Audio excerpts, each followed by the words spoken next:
Be careful what you wish for because it can become a reality. Yeah.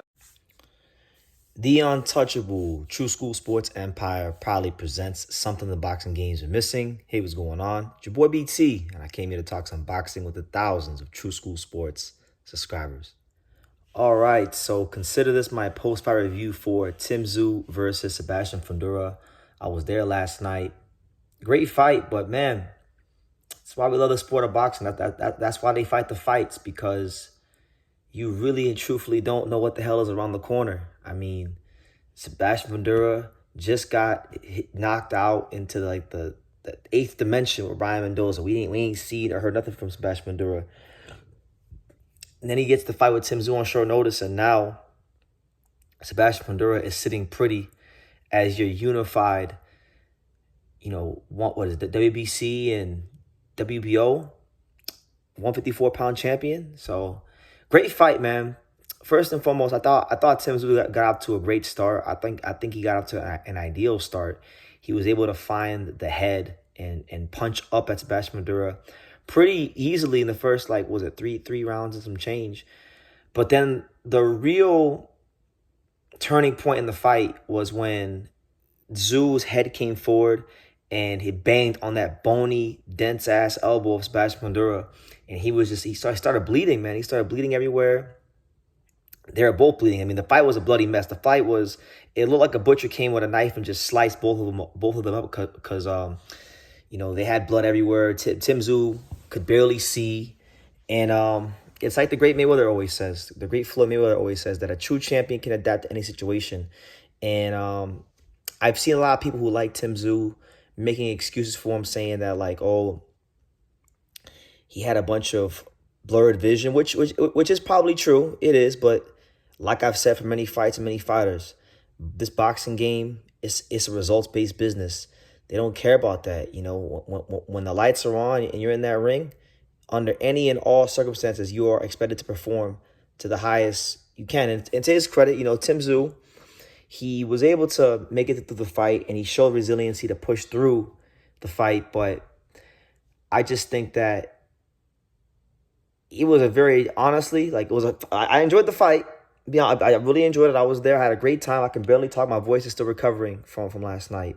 And I have to go live later on tonight, so make sure you guys watch the live. But I'm very disappointed with Tim Tszyu's performance, honestly. Because, yes, I understand there were things that happened in the fight that nobody expected. I understand that maybe his corner might have let him down. That's been another talking point, that Tim Tsz유's corner let him down. But I was really disappointed with his punch selection in the fight. Even before the cut, he was headhunting so much. I don't think he committed to a single hard body shot to the 7th or 8th round. And I know easy for me to say sitting in my seat, right? Who am I, right? But I'm just saying, I think he made this fight a lot harder than it had to be. And that's why he's not the champion anymore, and that's why he has to go back to the drawing board. But let's go to the other side, right? Because it's not just about what Tim Tszyu didn't do. It's about what Sebastian Fundora did do. I was very skeptical about Sebastian Fundora's inability to fight as a tall fighter. That's been my biggest knock on him as a fighter. I like Fundora. In fact, Sebastian Fundora, fun fact, he trained right here at this gym in South Florida, Canino's boxing gym in Dania Beach when he was a kid. So I got a soft spot for Fundora because, he trained at that gym when he was a kid before he moved to the Coachella Valley. But honestly, I was really, really encouraged to see Fundora using a consistent, straight volume jab down the middle. I mean, he was throwing jab after jab after jab, and his output in jabs definitely increased after the cut in the Tim Tszyu blurred vision. And look, it's been stated many times, and I want to give a lot of credit to Sergey Bohachuk, because he said it when I interviewed him. If you go back and you guys watch my interview with Sergey Bohachuk, Bohachuk was adamant. Bohachuk said that Sebastian Fundora it looks one way outside the ring, but when you're in the ring, it's different. He's a unique, special kind of a fighter, and I think he's going to beat Tim Tszyu. That's what he said when I interviewed him, and his words came to pass, and he was proven to be true, and he won himself against Brian Mendoza. So all that was proven to be true. All that came to pass. So credit to him. Fundora has a reputation not just in the ring, but in the gym, you know, at the Summit Gym in Big Bear and just in sparring and in his fights. You know, the Eric Lubin fight is a fight that comes to mind. He has a reputation for going to war.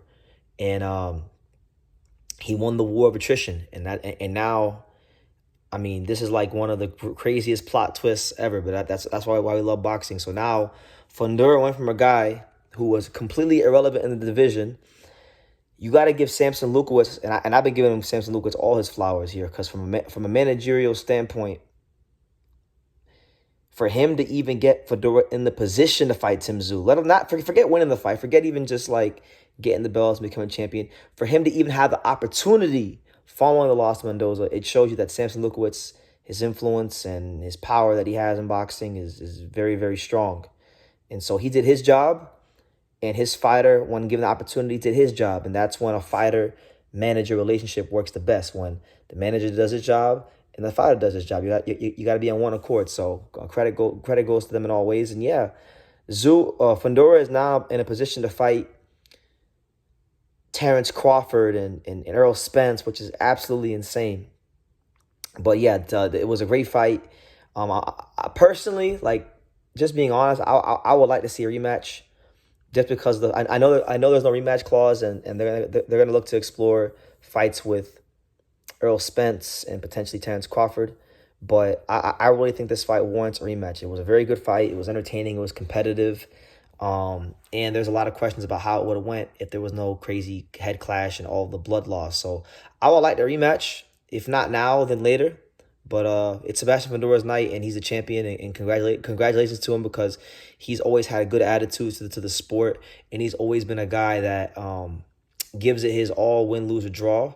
And yeah, so shout out to him, man. Looking forward to seeing what the future holds for the towering Inferno. But leave your comments down below. Make sure you guys take the time to subscribe. And like I say in every single one of these videos, you can love me or you can hate me, but I'm just giving dang it. So until next time, take care. Thank you for watching another video on the untouchable True School Sports Empire. I'm at the Boxing Hall of Fame out here in Canterbury, New York. And for more great boxing content just like this video, make sure you click and subscribe right over here.